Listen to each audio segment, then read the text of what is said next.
Kino Sota, un Napolitano. Oh, Kino Sota, un Napolitano.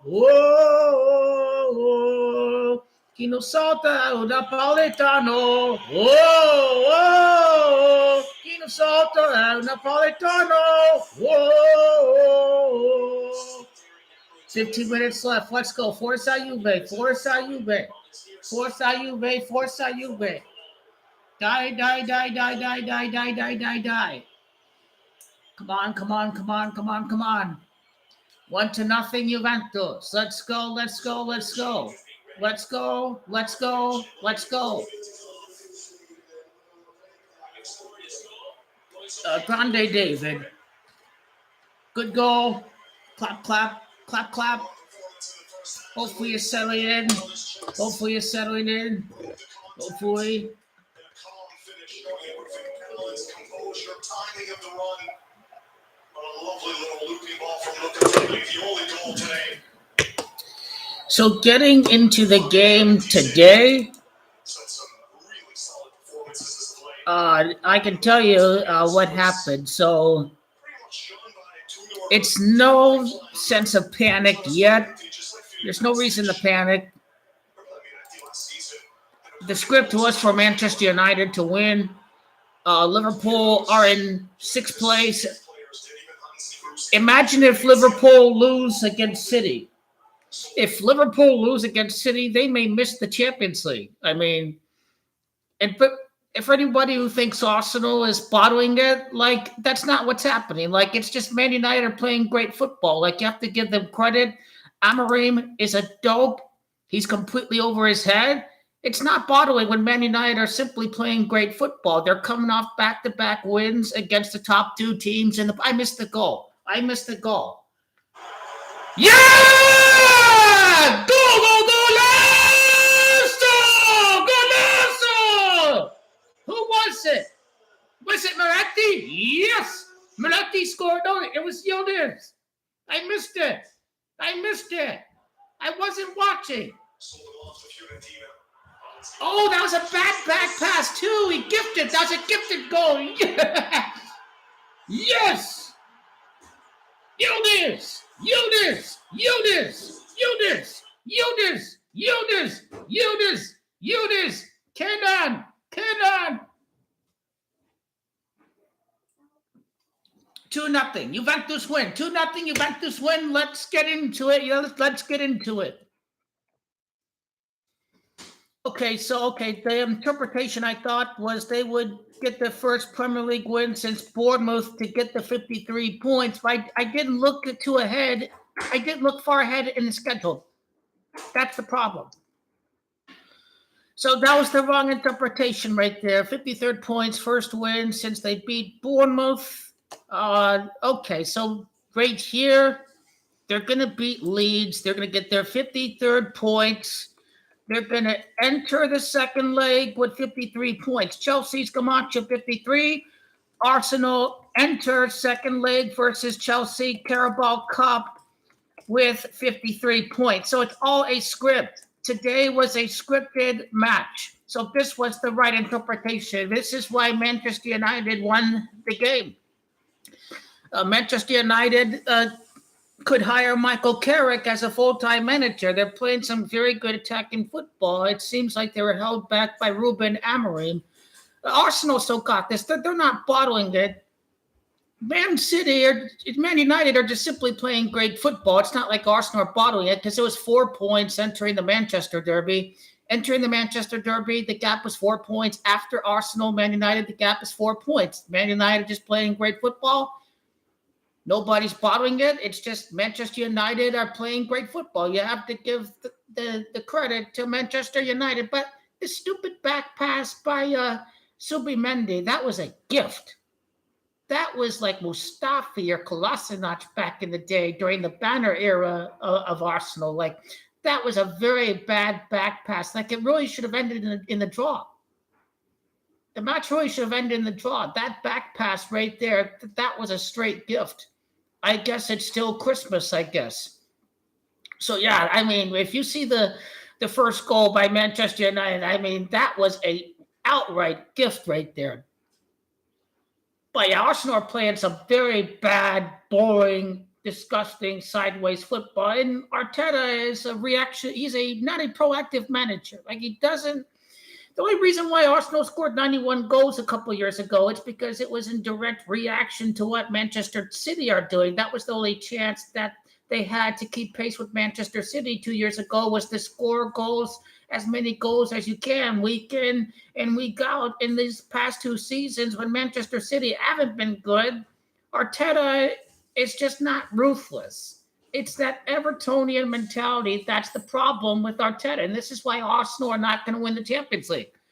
In a knockout against Bayern, the only way they can play Bayern is in the final as things stand right now. But would Arsenal beat Bayern in a Champions League final? No way. Arteta would play not to lose, to not take it to like a Bayern Munich. Or I mean, last year Real Madrid were just terrible. And I would give Arsenal their props. They had good chances against PSG, and Donnarumma was great. Obviously, he was very great in that second leg. But he's reactive. Like against Nottingham Forest, it was 0-0. I think, he deep down, he knew the result of the Manchester Derby before the kickoff, and he was like, hey, let's not lose it. Let's be up 7 points. A very conservative, play not to lose approach. Just take the draw against Liverpool. You want to be ruthless. You want to say, hey, it's a 10-point gap. I can rest players for the league, and I can go for the FA Cup and the Champions League. Go for as many trophies as you can. So Arteta's definitely weak mentally, and they should not be playing like this, because they're certainly capable of scoring far more goals and playing vertical passes more than what they're doing. Then they're being micromanaged by Arteta, basically. So it's some pretty bad football, but they still have the most points. They still have the best defense. I mean, Man United, that was a screamer right there at the end. I mean, those were some brilliant goals by Manchester United. I mean, they were just worldies. I mean, there was nothing they could do to stop that third goal by Manchester United. But they found their identity. They're in fourth place, and it appears that Liverpool, if they don't get a result against Manchester City, Liverpool may miss the Champions League. Chelsea and Man United are playing much better with new managers. Van Dijk is past it. Salah, they got the new contracts. They're just coasting, man. They're just coasting. I think that's a disgrace, I think. And they've allowed far too many goals this year, Liverpool. Their defense is terrible.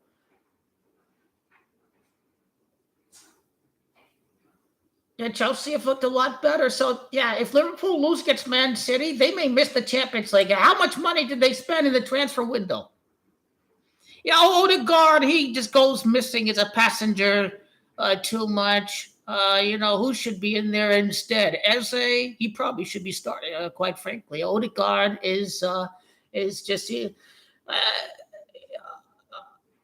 I mean, the marketable, pretty boy image of Arsenal, Giroud, white guy, Bellerin and all this. And now you've got Gyökeres and Odegaard. So it's always been an image that really sticks with Arsenal. But they entered the Chelsea match with 53 points. That's how it was scripted. But I think this is a scam for bookies to get people to sucker their money on Manchester City. It is a trap. It is a trap. This is not the same Manchester City. They are not capable of... Would the old Manchester City go like a month without winning a Premier League match? I mean, there's no grinta. They're tired. They can't push through. There's no creativity. The Man City midfield, they only play it out wide. They're really missing Kevin De Bruyne. De Bruyne and Gundogan. Foden is overrated. It's like Pogba. Pogba's overrated. Pogba was shielded from many of the midfield responsibilities thanks to Vidal and Marquisio and Pogba. And that's what it is with Phil Foden, is he was shielded from many of the responsibilities in the midfield with Gundogan and Kevin De Bruyne. So this Man City team is much, much weaker. And they're coming off of a loss against Bodo Glimt. And they are absolutely cooked at the back. They have Guehi, but this team is finished. They dropped too many points. They haven't won a game against Arsenal in 3 years. 3 years they have not beaten Arsenal. So Arteta has really taken over as the most dominating team in English football. They'll win the Carabao Cup. They'll win the Premier League, the FA Cup. It could be anybody. But as far as champions goes, the Champions League, it's still Bayern Munich. They have the number one code. Budapest is 88. Bayern Munich are at 85 trophies. Bayern Munich should win the treble. Their main competition in the DFB Pokal, they will face off against Red Bull Leipzig. And on the other side of the bracket, it is more likely they'll play Stuttgart or Leverkusen in the final. So Borussia Dortmund are out of the German Cup, the German domestic cup. So Bayern Munich are absolutely going to win the treble. And let's say if they somehow make it to the final of the Champions League, Arsenal, they're not going to beat Bayern Munich. Bayern Munich can score goals. Bayern Munich, it's much different playing in a knockout tie, in a knockout match, than simply playing in a group match. And they'll have Musiala back too, Bayern Munich. But it's over. The last 3 matches are against Burnley, the Kings team, West Ham, the Queen's second favorite team, and then the Palace, Crystal Palace. Their form is terrible. They're selling players. Crystal Palace are completely broken. The Premier League is over. Every one of the last 3 teams, every one of them has a symbolic tribute to the royal crown of England. It is all a sign of what Queen Elizabeth represented as far as her football allegiance goes. She never showed her allegiance out in public, but at home, behind closed doors, she was a deep Arsenal fan. And she was supposed to open the Emirates Stadium, but then she hurt her back, so she wasn't able to. But when she saw Cesc Fabregas, she instantly recognized him. So it is absolutely true that she is a deep Arsenal fan. And West Ham at number 2, they did win the Conference League after her death. I think the first Conference League final, I think it was Mourinho won the first Conference League final. Roma won. They beat Feyenoord. Next year, it was West Ham over Fiorentina. The Conference League, Fiorentina's owner passed away. Is Fiorentina going to win the trophy in the Conference League? I think I would take a punt on Fiorentina to win Conference League. There's not much competition right there. Fiorentina got to win a trophy at some point. They had quite a bit of deaths surrounding their team. I'm going to pay attention to Fiorentina in the Conference League. They're in the relegation in the Serie A, but it seems like in the Conference League, it was so easy for Fiorentina still. They're so used to going very deep into the Conference League. So Fiorentina could be the sleeper to win the Europa Conference League this year. The Europa League, I don't know yet about the Europa League. It could be anybody, but the number one team that people are going to look at, I think, is Unai Emery and his Europa history and having a great keeper like Emiliano Martinez. So I guess Aston Villa are the favorite right now. And I'm not a big fan of the win 1-0 team. Roma always win 1-0, but Roma always go really deep in Europa. And I know Stuttgart are very good, and Scotland is terrible. I think Celtic and Rangers are both terrible in the table. Midtjylland, whatever you call that Danish team, Midtjylland or whatever they're called. Yeah, they're pretty good. I don't think Porto really great in the Europa this year. It's not like there's Man United or a Tottenham. Aston Villa, they've got the quality of they beat Newcastle, so it's like they can qualify for Champions League, and once they do so, they can rest players if they go deep into the competition in the Europa League. And some of their fans are telling me they should go for FA Cup, but I absolutely say, nah, you should go for the Europa League. That's a super prestigious trophy. You have Unai Emery. He was pretty pissed when they lost against Arsenal, and I think against Everton. He's got a big mentality that allowed Aston Villa to overachieve the way that they did. But Arsenal are not going to bottle it. Okay, my dad's got tickets, I think, to see Everton and Arsenal in March. They have got Tottenham and Chelsea before they play Everton. I think at that time, they're really going to start to pull away and win this Premier League. Because, again, Arteta is reactive. He will react to the Manchester Derby. He knew before the game that Manchester United won and beat Man City. So he's like, let's just not lose. I don't have to win it. So I think the approach is going to change, I think, in later weeks. Like, we can't be conservative. We have to go for it. We have to take as many chances as we can. And I certainly do not want a reactive manager. I'd rather have a proactive manager.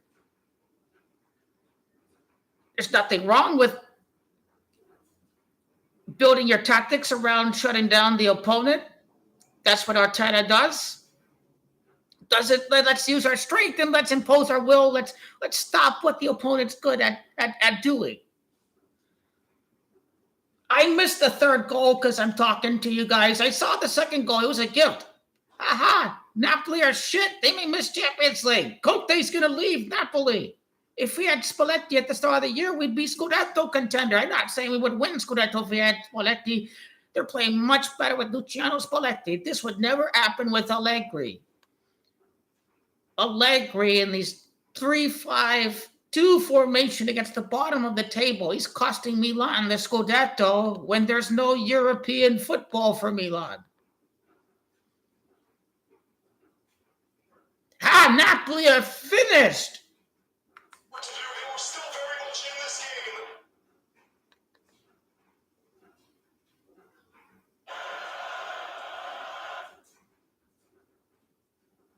Conte's going to go on a rant. They're going to lose against Chelsea. Napoli going to fuck up the coefficient if they don't even make the knockout. I think Chelsea are going to beat Napoli too. I think Chelsea's easy money, this week. Chelsea are easy money. Do you agree or disagree? Will Man City play in the playoff? It all depends on how Chelsea do against Napoli is the answer. Newcastle lost against Villa, and do they have to travel to Paris? So I can't see PSG honestly losing against Newcastle.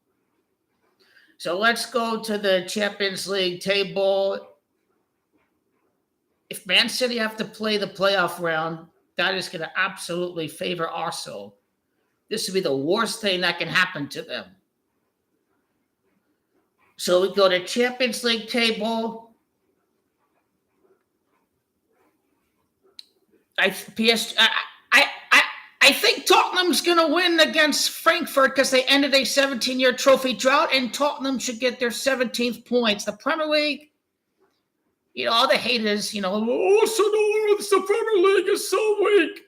Well, the Premier League has never been as competitive from top to bottom because, fifth place is like 35 points, and then, 16th place is like 28 points. So the teams are much better because they have more money to spend now more than ever. Like Nottingham Forest or whatever has collects more TV money than Juventus. That is how much money a bottom half team in the Premier League gets. They get more money than Juventus as far as TV money goes. What a shot from outside the box. You go, Kostic. He's performed very well under Luciano Spalletti. What a shot by Filip Kostic. You go, Filip. You go, Filip Kostic. You go, Filip. What a go. What a go. What a go. I got to order some pizza before the NFL games start. But let's talk the playoff. Well, Osimhen, Guehi came at the right time. I don't think he played against Wolves. He didn't really have to play against Wolves. It's not like they battered Wolves or anything, did they? So PSG, I think Tottenham going to win. I think PSG are going to win against Newcastle. Newcastle drop out. Barcelona, they're going to get the bye. Barcelona going to beat Copenhagen. It all depends on the Tottenham and the Chelsea matches. I think I'll have to do a Champions League video right after the end of the Rams-Seahawks game. I'll do that.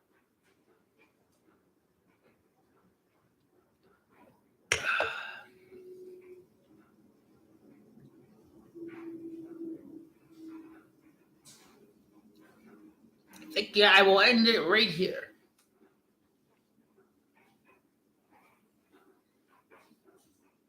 No guard of honor. No guard of honor. No guard of honor. I hear you. It sounds like you're describing a world or a mindset stripped of divine oversight and traditional codes. Would you like me to install Gemini?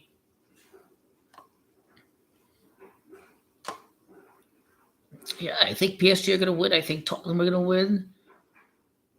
I don't think Sporting are going to win. I think there's a solid chance Man City will have to play in the Champions League playoff. The two matches I would look at, there's no question Barcelona are going to win, but I think Newcastle are going to lose. It may come down to Frankfurt and Tottenham, I think.